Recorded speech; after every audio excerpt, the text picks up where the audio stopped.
I've been training for this day since I bombed out of my last competition in October. We did it! I'm back in the books, baby! I'm so cringe. I have been thinking about powerlifting so much over the last few years, and it's really something that I truly enjoy. I would consider it a very expensive, time-consuming hobby, but I finally completed my second meet that I didn't disqualify from. So if you guys know, I disqualified from my last meet in October. I don't know what happened. I was not on a training program. I mixed it up at the very end. I cut a lot of weight. So there's a lot of different factors that could have played a role. Doesn't matter. The strength wasn't there and I disqualified. And that happens. Did it suck? Absolutely. Was it soul crushing? Yes, absolutely. But I have two choices. I can either sulk and say that I will never do that again, or I can just get my butt to the gym and see where I went wrong and try to fix my mistakes. I obviously went with option two.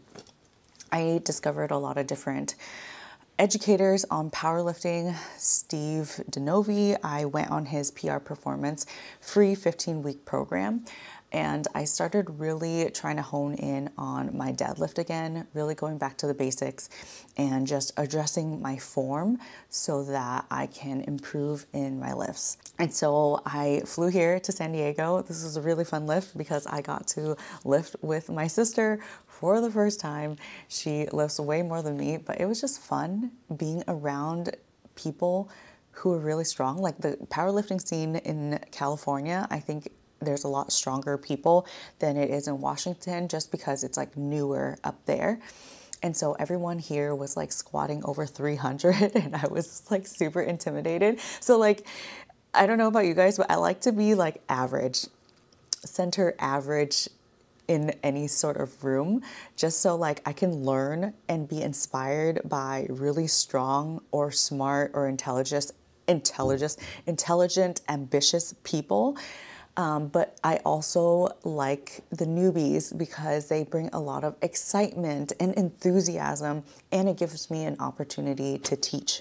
Like, I think that there's always something to learn from anybody, and I will learn from people who are less experienced and learn from people who are more experienced. So that diversity I really, really love. And so I think that I was like right in the middle at this meet. Like I wasn't really strong, but I wasn't really weak either. And so that was really awesome. I don't know why when you look at my body, I look like I'm built for squats. But I see these other people who are super smaller than me, or they look smaller than me, and they're squatting way more. So I'm just like, I got to go back to the basics and really evaluate my form to see like where my weaknesses are so I can strengthen those. My attempts for the squat was I opened up with 175 pounds. That moved really well. And 170 was, or 270, I'm sorry. I opened up with 270 pounds for the squat, and 270 was my PR, or like my third attempt for my first meet ever. So I opened up with 275. My second attempt was 303. And I made that one. This is equivalent to my gym PR, but this feels good that I hit it in a meet because I knew that I was meeting regulation standards. I was squatting to depth. I hit all the commands. And then I added like 5 pounds to that. So it was 308, my next one. And I just wasn't tight, went to the bottom, and then knew that I was failing. So I just gave that up to conserve my energy. Going to bench, I feel like my bench has improved significantly. Thank you, Chervin. Shout out to her. She's a powerlifting coach, or a coach in general if you're interested in that, but she has really helped me build up my bench. I went from benching 135 or 130, maybe it's like 142, 140 or something like that during competition. My first powerlifting meet. This competition, I opened up with 148 pounds and then followed that by 159.8, so almost 160 pounds. And then my next jump was 5 pounds. I thought I got 165, but when I came up on my chest, I came a little bit up too high. And you guys know that I've injured this shoulder in the past just by doing pull-ups. And so this shoulder always gets me. I wasn't in tight enough. So I understood what I did wrong there. But next time I feel like I've got it, because 160 moved so well during the competition. And then to my deadlifts. Because I bombed out on my deadlifts last time, I was super nervous going into this powerlifting competition this time, or just like deadlifts in general. And then so I opened up with 325 pounds, and that moved really, really well. It moved better than when I was in training.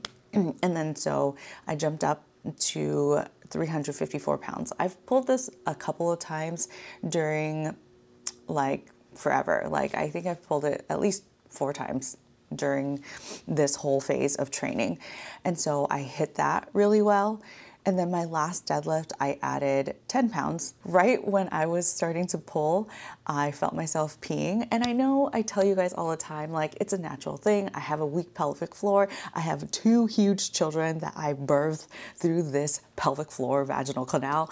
And so it's just not as strong as it used to be. Is it stronger than it was? Absolutely, it's stronger, but it's just not as strong. And I'm one of those people who just pee when that happens, okay? You can have no kids and still pee during your deadlifts just based on your anatomy and all that stuff. And I don't know why, it just got in my head. I don't know any of these people, and literally you're deadlifting in front of a crowd that is like a foot, literally a foot away from you. And I don't know, I just got in my head about it. So I stopped pulling and I just let it go. I think that's one of the things that I really regret from this powerlifting competition. Like I wish I stuck to it and pulled, but I just didn't. And it is what it is, you know? And so I have a lot of time to kind of continue in this craft and then build my strength up. I'm really excited for this coming block because I want to switch over from sumo over to conventional deadlifts, at least for a month, and see how the transition is, or if I see a significant improvement in my gains or not. I just feel that with sumo, it's a very technical lift. So everything has to be stacked and you have to be at the exact right setup, because it could be the difference between you making the lift and not. And when you're nervous, like I'm very nervous on like game day, it's really hard for me to get there sometimes. Like I'll over wedge, I'll push the bar forward a little bit, you know, things like that. And I feel that conventional will have a little bit more leeway, and so you can correct that a little bit easier. I do know that I need to work up on my glutes still, and so that is very exciting to continue doing, because I want like really big glutes still. I did notice this morning that one of my legs is bigger than the other, like significantly bigger. Like my right thigh has like this huge muscle belly when my left thigh does not. And the only thing I can think of is that my leg is a little bit back on the right side when I'm doing my squat as compared to the left. And so my right knee might come a little bit more forward. I don't know. But yeah, I'm gonna work on that too. Yeah, I got second place. I weighed in at 58.1, so 128 pounds. This is the exact same weight that I was at my first competition, so that's pretty cool.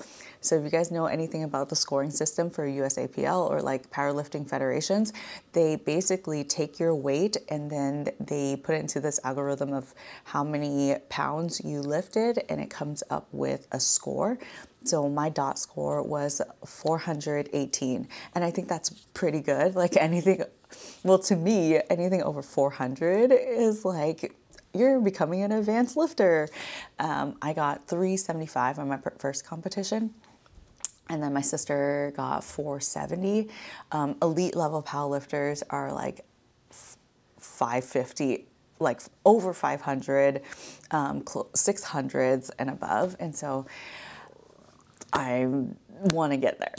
I think we're all our own worst critics because I thought that I was getting not that great of a progress, but looking from last year to this year, I've added 30 pounds to my squat, probably like 20 pounds to my bench press, and then I lifted 319, so 320, 30 pounds to my deadlift. And that's pretty amazing progress to do in a year. I know all these other kids are doing much more, but this is my own progress. And so you should only compare yourself to yourself. As long as you're better day to day, that's all that matters. The OGs would know, my sister and I made a bet on who could get to 300 squat first. And I had hit it in the gym, but now that I hit it in competition, it is like super official. She owes me $5 and a Vietnamese coffee ube drink. So we're gonna go get that today. We set up a next bet that whoever gets to 400 deadlift first. So her deadlifts have been stalling a little bit. She's gonna go back and readjust her form. I'm gonna go and switch over to conventional for a little bit and see how that goes. But whoever gets to 400 first. We haven't decided what the winner gets, but you're looking at the winner for squats here and ultimate bragging rights. Let me know if you guys have any other questions. I might start doing TikTok lives while I'm at the gym to just fuck around, you know? But yeah, let me know if you guys want to see any of that stuff, and I'll see you again next time. Peace.